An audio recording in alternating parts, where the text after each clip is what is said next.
नीचे दिए गए फिगर में एक एलिवेटर दिखाया गया है। तो ये रहा एक एलिवेटर जिसमें कि दो मासेस हैं। ये नीचे वाला मास, नीचे वाला ब्लॉक, ब्लॉक बी, और ये ऊपर वाला ब्लॉक, ये है ब्लॉक ए। सो ये है ब्लॉक ए और ये है ब्लॉक बी।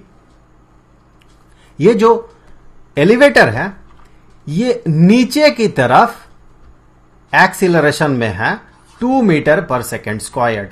तो ये जो एलिवेटर है इसे नीचे की तरफ मिला एक्सीलरेशन, ये ए, स्मॉल लेटर ए, इसका मैग्नीट्यूड बताया गया 2 मीटर पर सेकेंड स्क्वायर्ड।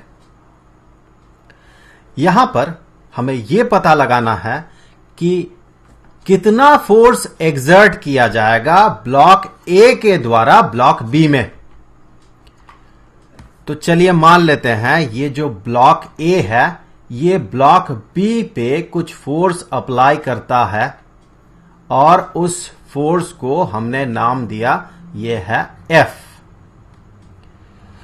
तो एज ए रिजल्ट ये ब्लॉक बी भी ब्लॉक ए पे कुछ फोर्स अप्लाई करेगा एज नॉर्मल रिएक्शन और हमने इसे नाम दिया आर। तो ये आर ब्लॉक ए पे लगा। कौन लगाया? Block B. Newton's third law से हम कह सकते हैं कि आर का जो मैग्नीट्यूड है ये बराबर है एफ के मैग्नीट्यूड के। हमें क्या पता लगाना है? हमें यह पता लगाना है force exerted by block A on block B. अर्थात हमें आर नहीं, हमें एफ पता लगाना है, लेकिन आर और एफ का मैग्नीट्यूड बराबर है। सो हमारा टारगेट यह है इस फिगर के हिसाब से कि एफ, इसका मैग्नीट्यूड क्या होगा। अब देखें, अगर हम आर का मैग्नीट्यूड पता लगा ले तो एफ का भी वही मैग्नीट्यूड होगा। हम क्या करते हैं? ब्लॉक ए को कंसीडर करते हैं। सिर्फ ब्लॉक ए को अगर हम कंसीडर करें और ब्लॉक ए का अगर हम फ्री बॉडी डायग्राम ड्रॉ करें तो यह है ब्लॉक ए, जिसपे कि एक ऊपर की तरफ फोर्स अप्लाई हो रहा है ड्यू टू नॉर्मल रिएक्शन, और यह normal reaction block B block A पे लगा रहा है ऊपर की तरफ, यह है आर।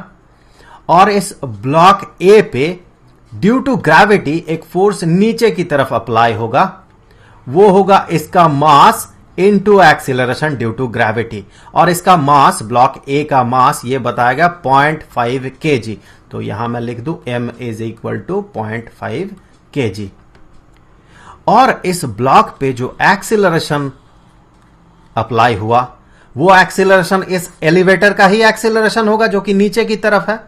तो अगर एलिवेटर इस एक्सीलरेशन से नीचे की तरफ मूव करे तो एलिवेटर के अंदर जितने भी ऑब्जेक्ट्स हैं सारे उसी एक्सीलरेशन से नीचे की तरफ मूव करेंगे। तो इस ब्लॉक ए का भी एक्सीलरेशन, ये ब्लॉक ए है, ब्लॉक ए का भी एक्सीलरेशन स्मॉल लेटर ए होगा जो कि बराबर है 2 मीटर पर सेकेंड स्क्वायर्ड, और इसका डायरेक्शन जो है ये नीचे की तरफ होगा। तो फिर ब्लॉक ए के फ्री बॉडी डायग्राम से हम क्या करेंगे? सबसे पहले यह पता लगाएंगे कि इस ब्लॉक पे नीचे की तरफ जो नेट फोर्स अप्लाई हो रहा वो कितना है। इसी नेट फोर्स के कारण यह एक्सीलरेशन क्रिएट हो रहा होगा इस ऑब्जेक्ट पे। सो नेट फोर्स जो कि बराबर होगा नीचे की तरफ, यह बराबर होगा नीचे की तरफ एक्ट किया गया फोर्स mg माइनस ऊपर की तरफ एक्ट किया गया फोर्स जो कि है r। ये बराबर किसके होगा? ये बराबर होगा इसके मास इंटू इसके एक्सीलरेशन के। देखिए, net force is equal to mass into acceleration. इस ऑब्जेक्ट का मास है m और इस पे एक्सीलरेशन a अप्लाई हुआ। हमें क्या पता लगाना है? हमें पता लगाना r का वैल्यू। सो इससे आगे हम कहेंगे कि r इज इक्वल टू, देखिए इस टर्म को, नेगेटिव r को अगर हम ट्रांसपोज करके इधर ले जाएं तो फिर ये पॉजिटिव r बन जाएगा, और इस टर्म को हमें इस साइड में ले आना है तो ये बन जाएगा mg माइनस m है। सो हम कहेंगे r is equal to mg minus ma।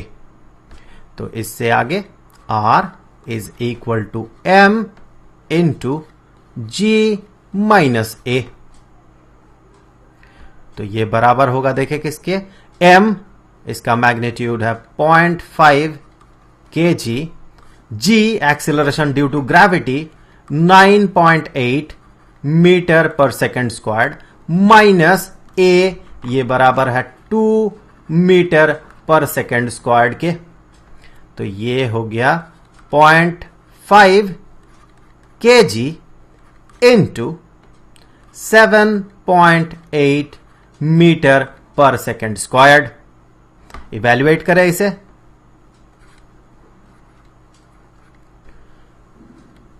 3.9 kilogram into metre per second squared. सो ये बना 3.9 kilogram into metre per second squared, ये होता है न्यूटन।